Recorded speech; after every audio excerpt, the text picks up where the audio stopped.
Hey everyone, welcome to the Mental Playbook with Christine Dalgity. We're here to chat about all things mental health, share some awesome stories, educate, and advocate to break stigmas and gain power through knowledge for all ages and walks of life, and give you the tools you need to boost your mental game.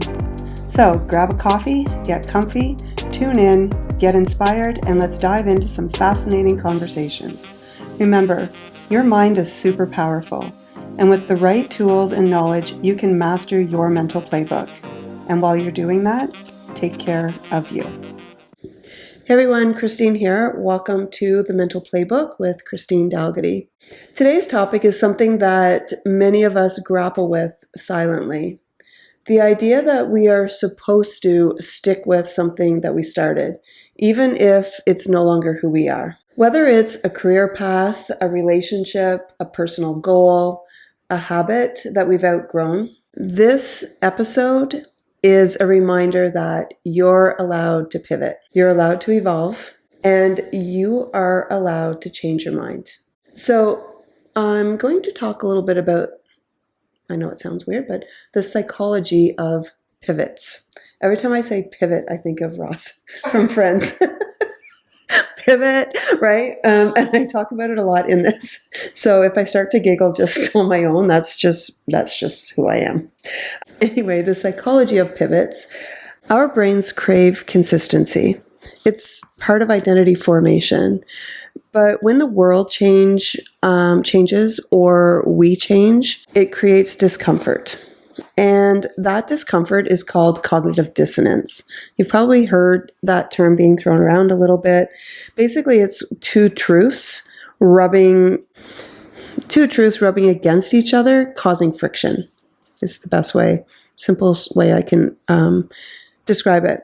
So it refers to the mental discomfort that we feel when we hold two or more conflicting beliefs, values, or attitudes, especially when our actions contradict them or one of them. What does cognitive dissonance look like? Saying you value honesty, but then telling a white lie to avoid conflict. Wanting to be healthy, but then avoiding working out or eating healthy, eating junk food. The tension between that belief and the behavior creates internal stress. And when we have internal stress, we instinctually try to resolve it. So when you have this belief or value, but the way you're acting is not consistent with that belief or value, that creates that conflict within us. And we cope with it in different ways. We reduce cognitive dissonance in a number of different ways. So the first one is we rationalize. It's just one time. It won't hurt. We try to resolve it. We try to find that comfort. We avoid ignoring information that challenges our beliefs. If it is the white lie, we value honesty, but then we're caught in a lie or catch ourselves, white lie to avoid. That would be, okay, but I just did it once. But it still goes against your values. Selective perception. So that's when we focus only on the facts that support our choices. And then we have behavior change. So that's aligning actions with our beliefs to restore harmony. So that's when we finally get to the point where we can change. Any kind of change, humans don't like change, good or bad. We don't like change. We like that consistency. That's identity formation, like I said. So if we can align our beliefs and our actions together, then we're able to make the change. Some people will say, okay, but why does it matter? Really? It's like this conflict within yourself. It really matters. Cognitive dissonance, especially when it pertains to what we're talking about today, trying to make changes in life, having these societal norms or messages that you should just stick with something, it's failure. If you don't, that can cause a lot of cognitive dissonance. And it can lead to personal growth, right? When we do change the behavior to match our values. So when we do make that change, when we do make that leap, and then we start to feel better about it because it's in align with what we're valuing, not maybe what other people tell us we should do. But it can also lead to emotional distress when we feel stuck or conflicted. It can lead to defensive thinking when we're trying to justify those harmful actions. And understanding it helps us make more conscious or aligned decisions. It gives us insight into why change can feel so uncomfortable too. So if we can understand why it's feeling uncomfortable, all right, okay, I get it. This is why. These are the messages I'm getting. This is where my values are. I really want this career change, but I'm being told it's a bad move because of pension or whatever.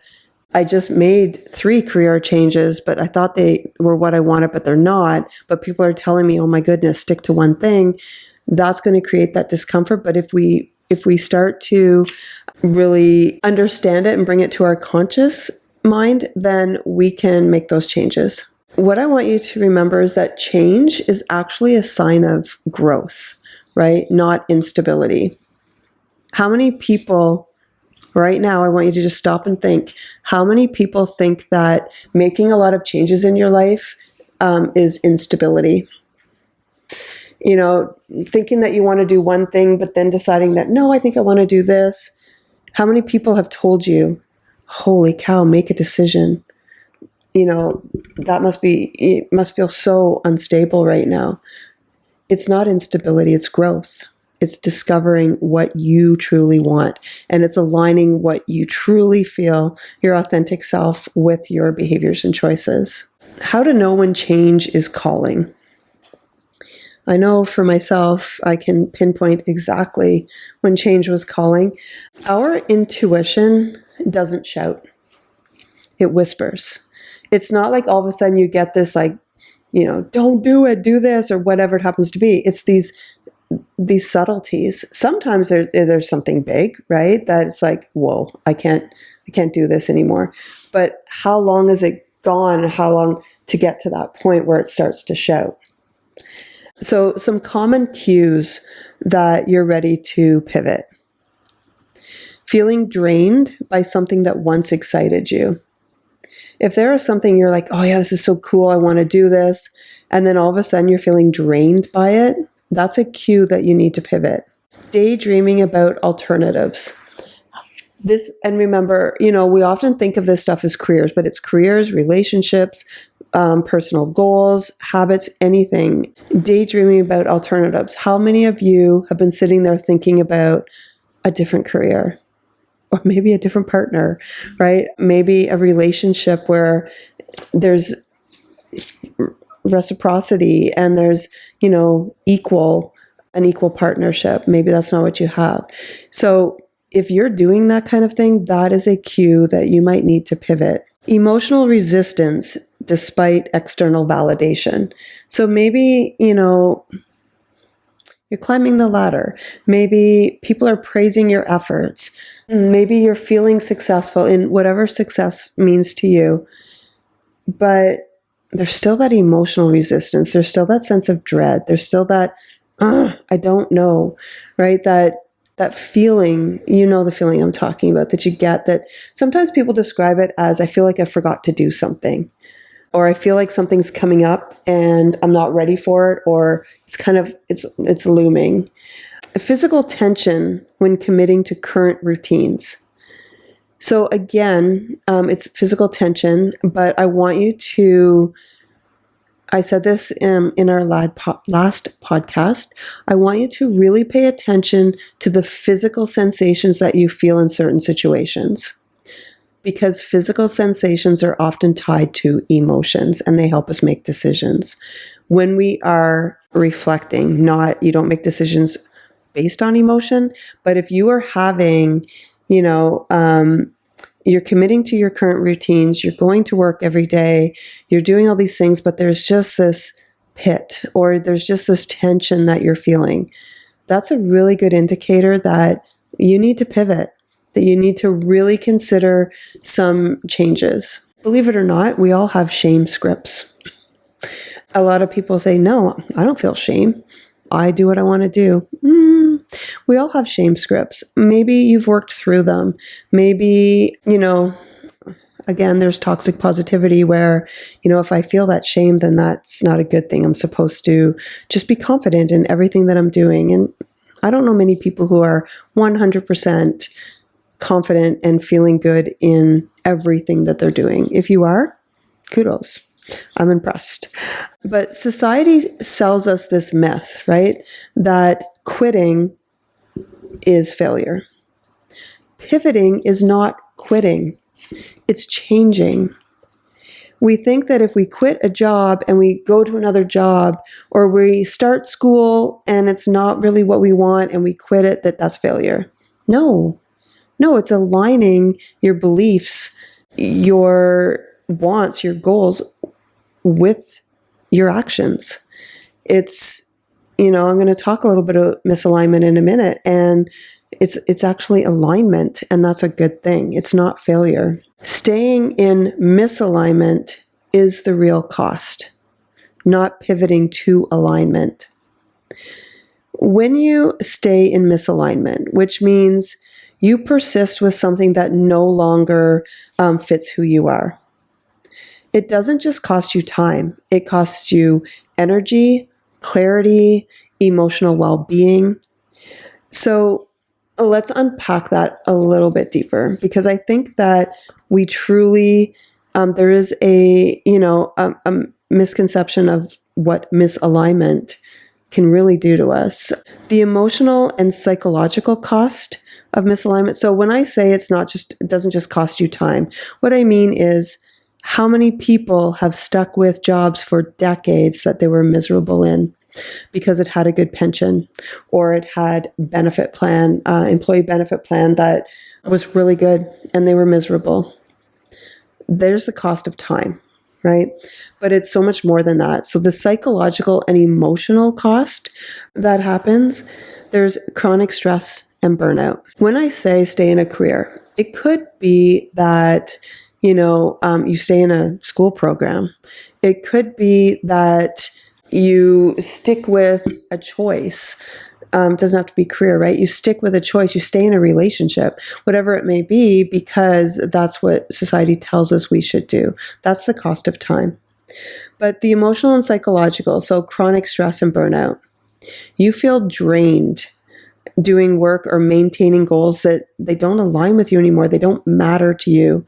They don't resonate with you anymore. And that can lead to exhaustion and irritability and physical symptoms. Stress, chronic stress.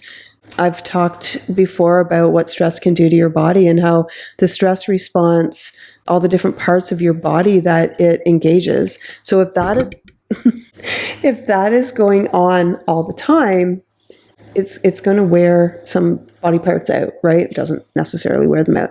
But if your heart is racing all the time, if your breathing is not slow and rhythmic, if you have digestion issues all the time, that is going to create physical symptoms, physical ailments.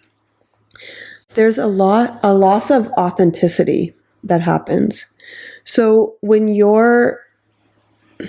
what you're doing, what your choices don't reflect your evolving values, you can feel disconnected.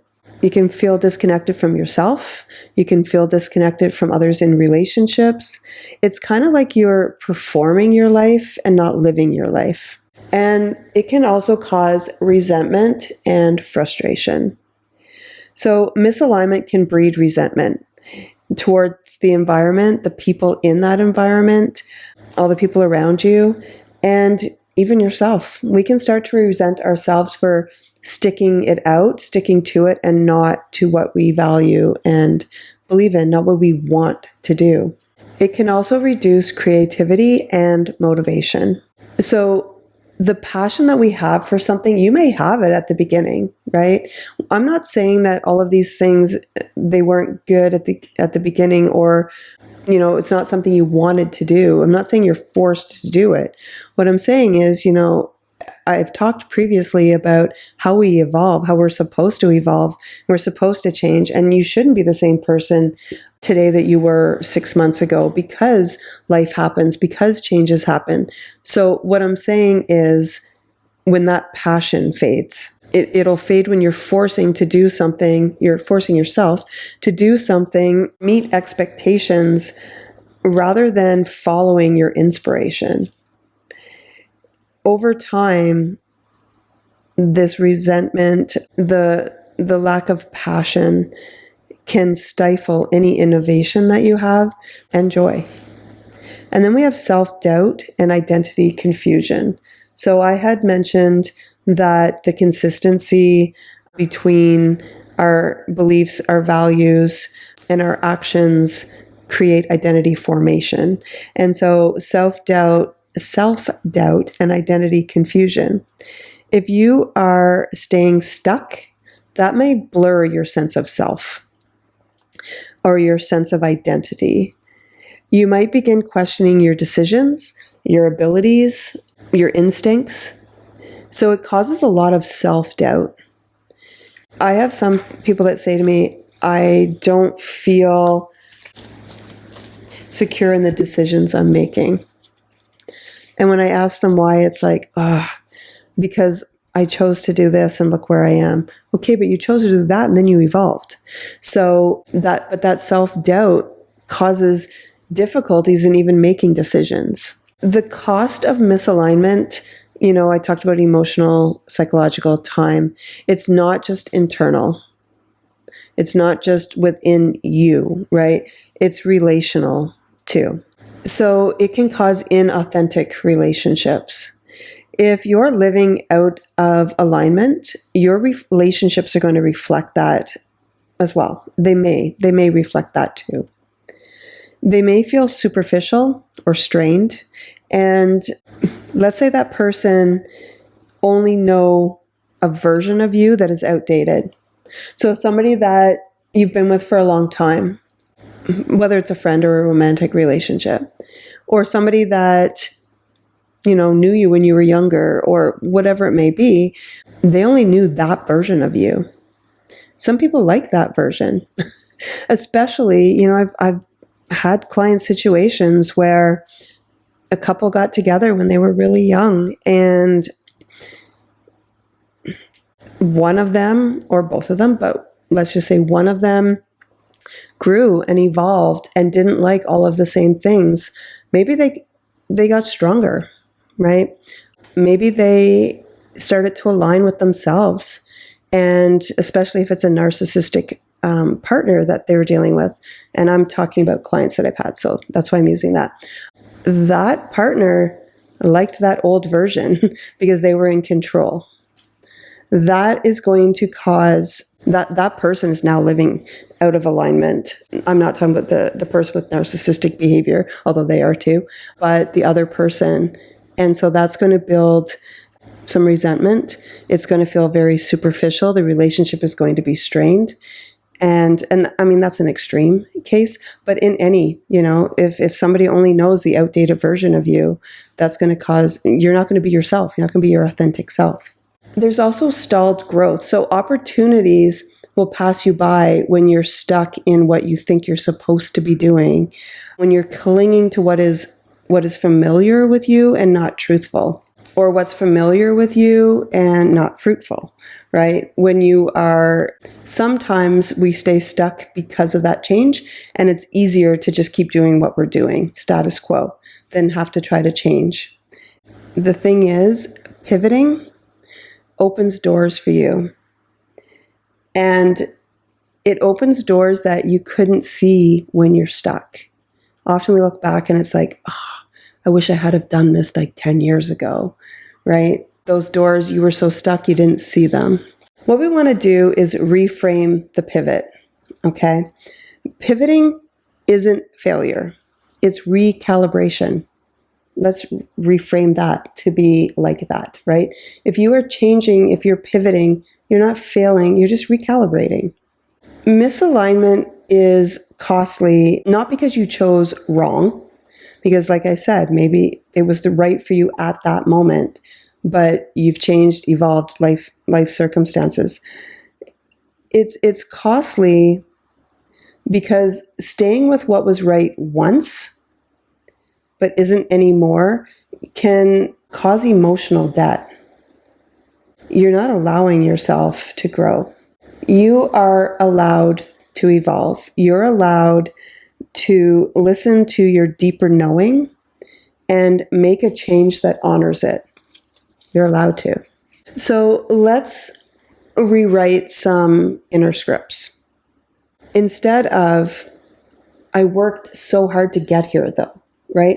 We say that. I've put so much time and effort into this though. Do I want to change? Instead of saying, I worked so hard to get here, that can become, I honor the work and I honor my growth. I'll disappoint people becomes others may adjust, and that's okay. That was a big one for me when I made my pivot that I'm going to talk about in a little bit, was disappointing people, because I was in education for a long time and I didn't want to disappoint my dad, because I had, education in Ontario, I had a good pension, and I had good employee benefits, and my dad's generation really valued that. And so I didn't want to disappoint him. And he said to me that I was making a bad decision because I was giving up my pension and everything. And he said to me, Chris, people don't want to tell other people their problems. And which kind of made me chuckle because, his view. And I really struggled then because I thought, I'm letting him down. Maybe he's right. Maybe I should keep doing this. But then it didn't align with my values and what I wanted to do and how I changed.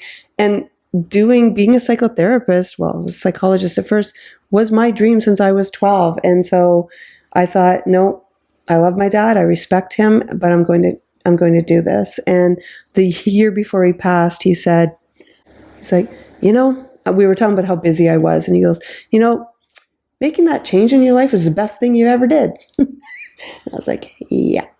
And then he looked at me and he said, that's the only time it was okay not to listen to your father.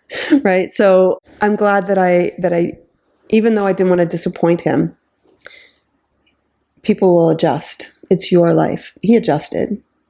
He was just worried for me.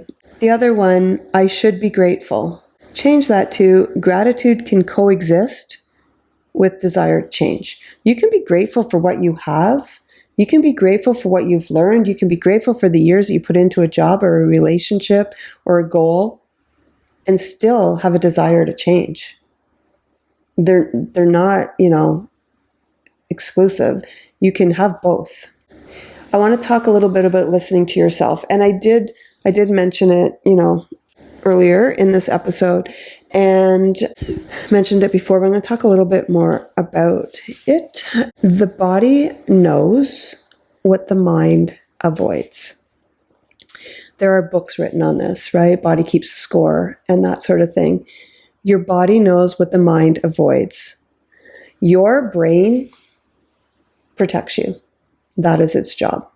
I mean, there's more jobs. It also makes you breathe and everything, but it protects you. And so things that are hard, it tries to avoid, or it creates intrusive thoughts that will cause you to avoid it. So listen to your body. Listen for the tightness in your chest, the headaches, the fatigue. Those are stress signals. And that's what I was talking about earlier about identifying those stress signals, those physical sensations with mood and emotion, with events, right? If you, every Sunday night, we call it the Sunday scaries, you are like, I got to go to work tomorrow, that sort of thing. That is, and you start to feel, the tightness, the panicky feelings, the feeling nauseous, that kind of thing. That's a stress signal.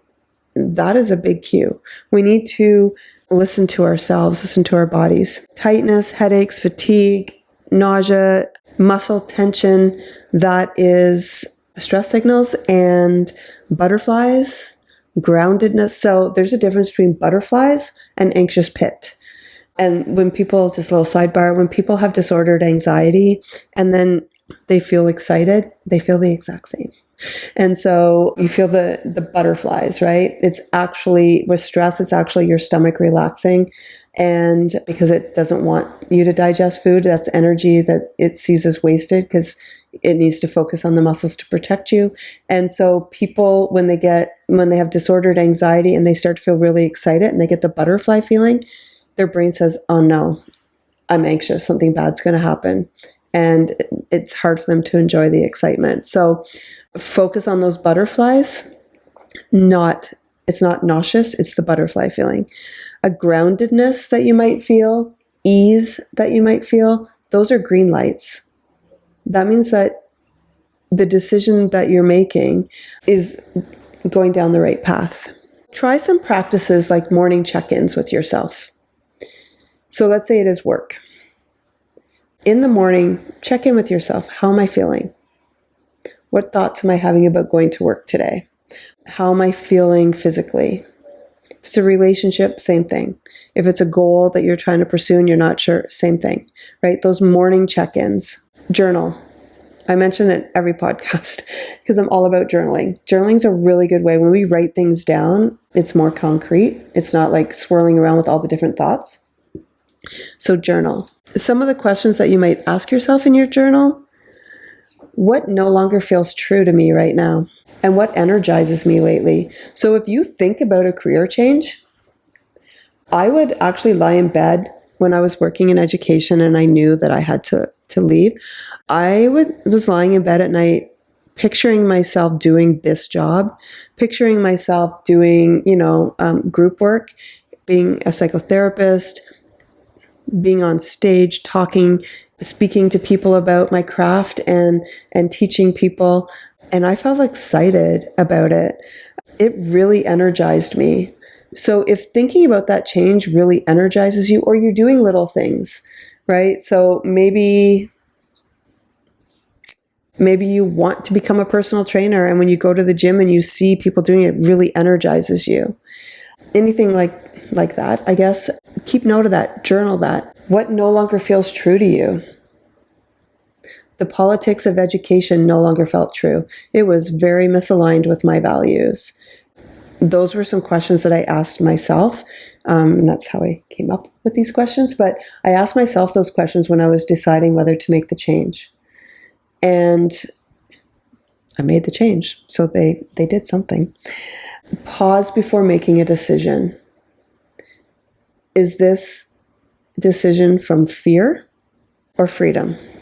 Am I just making this decision because I'm afraid and it's easier just to conform and stay with what's familiar? Or am I making this decision because, this feels free and I am free to make whatever decision I want to make?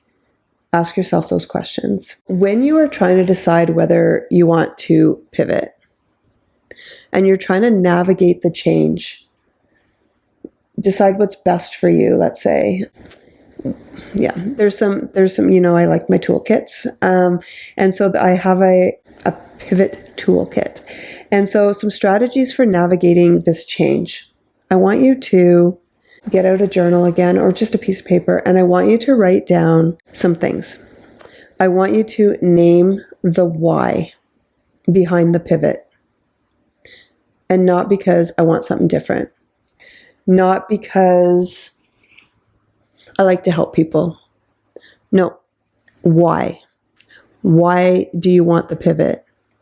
Why do you like to help people? What is it? Be really, really specific.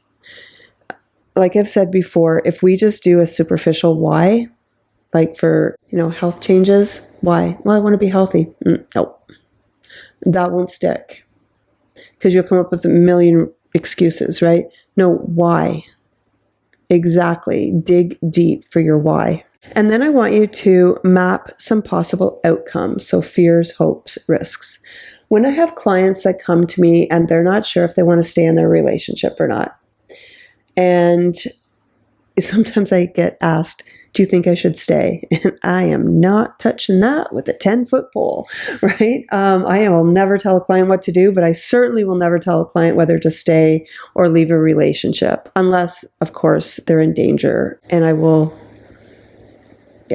that's different. what I get them to do is do a T chart. So it's kind of like mapping out possible outcomes. So do a T chart. And on one side, I want you to write, if I leave this relationship, what are all of the things I would miss? Not about being in a relationship. So if you say companionship, you can find that with someone else, right? What are things that I would miss in this relationship with this person? And then what are things that I wouldn't miss? And often when you write those out, so if it's pivoting from that relationship and you write those things out, things that are, you'll get an idea, because usually the side that you are leaning towards, or that you should lean towards, or that can help you make a decision, is longer than the other side. But you can do that for careers. It's more than a pro cons, right? It's more than that. It's more like when you come up with that deep why, it's building on that.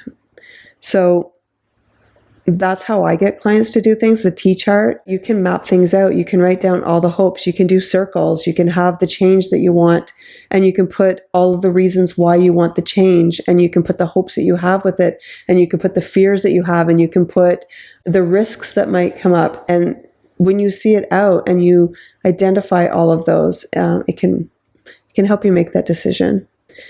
The important thing is that when you are mapping these out, these are your opinions, your facts, your decisions, not based on what other people think you should do. Seek aligned mentors or models.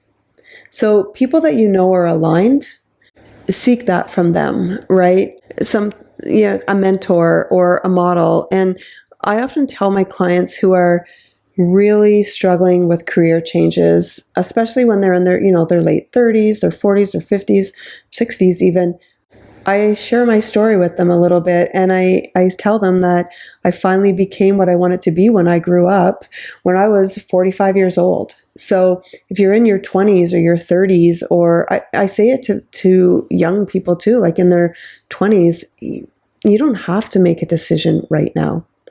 You don't have to know exactly what you want to do or be. You have time. Society tells you have to know. Society tells you that by the time you're 30, you should know exactly what you're doing, what you want, have everything set out. No, that's society. That's not reality. And that wasn't my reality. I had life happen. That was my initial goal. And then I had to pivot. And because of life circumstances that I've shared before, and I became a mom, and I did a pivot, and until the pivot didn't really align with what I wanted. And so then I did another pivot, and then I did another pivot. And then I got my master's and I did this. So I try to be that mentor or that model for people who are, conforming to societal norms that you should get a career when you're young and just keep it, or know what you want to do. Not necessarily. So I did just share a little bit of my personal experience, but I want to share a little bit more of it because I think it's important. And I think that because I did a huge pivot, and all of the things that I've talked about today, I experienced within that pivot. So when we all know that I had my son young, and I had wanted to be a psychotherapist since I was 12. That was my dream. That was my goal. And then I did my pivot, and I worked in education. And when my mom became ill when I was 32, I believe, 33. My son was 12. And I was like, I've been doing this job, and it's okay, but it's not what I really want. I love working with the kids, but it doesn't align with a lot of my values in what I want to do. And so I went back to school and I got my BA. And also seeing my mom, life turned so quickly, I was like, I'm going to do this. So I did a mini pivot, right? I still worked in education. I knew that's not what I wanted to do, even though everyone told me, oh, you're in now. That's good. You got the pension. You've got the benefits. Okay, those are all great. But I'm not truly happy because it's not what I truly want to do. And then I continued. for another 10 years doing that job. And then it was like, I was now 43, 42, 43. And education really changed again. And I was in misalignment. There were so many things that were going on. So when I talk about these physical sensations, when I talk about these thoughts, it got to a point where Sunday night, I would look at my schedule and try to see when would be a good sick day. And unfortunately, I could never really find one because of the climate that I was working in. And I wasn't sick. I needed a break. And I was trying to find that. That was a big red flag for me. That was a big cue, right? I would be heading to work in the morning feeling, some days, depending on where I was going, feeling like, ugh. And then it got to a point where my views of mental health and, what was beneficial for the kids that I worked with was definitely not in alignment with what the education system provided. And I loved working with the kids, don't get me wrong, but I couldn't help them the way I wanted to. And I had a conversation with a staff member, and the difference in perspective and what the education system offered to kids with mental health issues, and just the conversation that I had when that staff person left, I was like, I can't do this anymore. I knew I still had to while I went back to school for my master's, but those were cues for me that I can keep doing this. I could do this till I'm 55 or 60, whatever. I could have retired at 55, but I could do that and keep my pension and then sail off into the sunset. But I can't do that for another 13 years because it did not align. The cognitive dissonance that was happening, because it went against my beliefs and how I perceive what kids need in mental health and what I was forced to do. So what my behaviors were. And it's not like I was forced to hurt children or anything like that. It's just, confidentiality. When it's school system, there's no confidentiality because anything that kids tell me, I had to share. I didn't have to share everything, but the principal had to know what was going on in their school. And so kids would come to me, teens would come to me with situations. And if I didn't, that was the conversation that really changed things for me. I didn't because it wasn't pertinent to what was going on. I didn't see any risk in it. And the principal was not happy with me for not telling what exactly happened. And why wouldn't you tell me that? Because you didn't have to know, right? But they thought there was connections to things, but there was a misunderstanding of what that mental illness looked like. So I was like, I need to do this. I need to make this pivot. And then I talked to my dad, and that's what he told me. But then he also told me that he knows that I don't do anything. I've said many times I don't do anything half-assed, but I also don't do anything without, especially something big like that, without doing my research and doing my T-charts and seeing what was really going to work. And so it was scary. It was scary. And part of my pivot was I still stayed on. I took a leave. Well, first I stayed on with the school board for the first 6 months and worked full time and started to build my practice after I finished school. So I was 45 at this point, 46. And then I took a year's leave from the school board so that I still had that if things didn't work out. But now, no, I don't have a pension. I put money into RSPs. No, I don't have a benefit plan that I don't have to pay for, but I pay for it myself.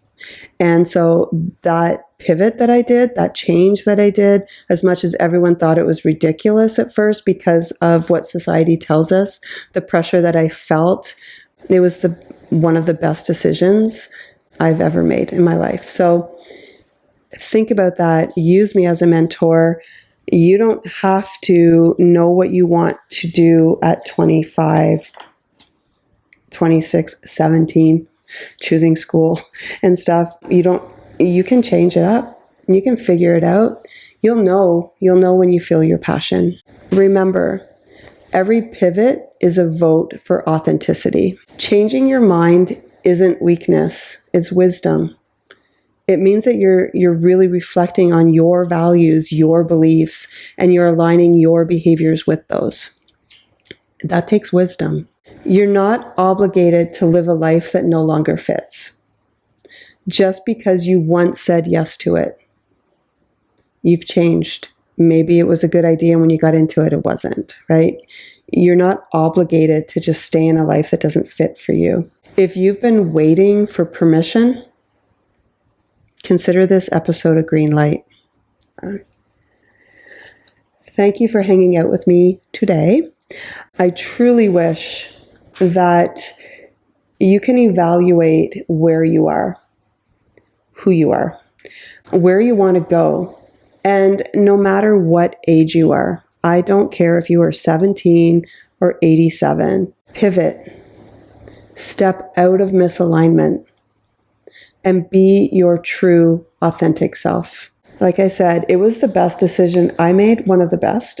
Having my son was the best, but one of the best decisions I've ever made. And it's not easy. It was not easy, but absolutely the best. So next week, I'm going to have 2 psychology students on here. I'm kind of excited about that.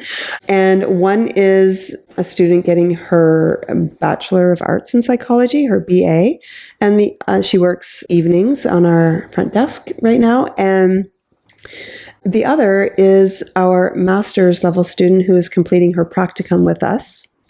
And we're going to dive into what it's like, a few things. So we're going to look at like what it's like for struggling with your mental health while being a student and being in psychology, things you've learned. So if you are someone who's considering psychology as a major, if you are somebody who's in it and wants to see, maybe you're in your BA and you want to see what it's like to do the master's. If you are taking it and you're doing your master's, you want to see what's next, I'm going to throw in some of my own stuff in there too. I think that podcast is going to be for you. So I'm excited about that. So join us. We can talk about some next steps as well. And you can hear from the students who are in it. So follow us on Spotify and subscribe to us on YouTube, like us, share, comment.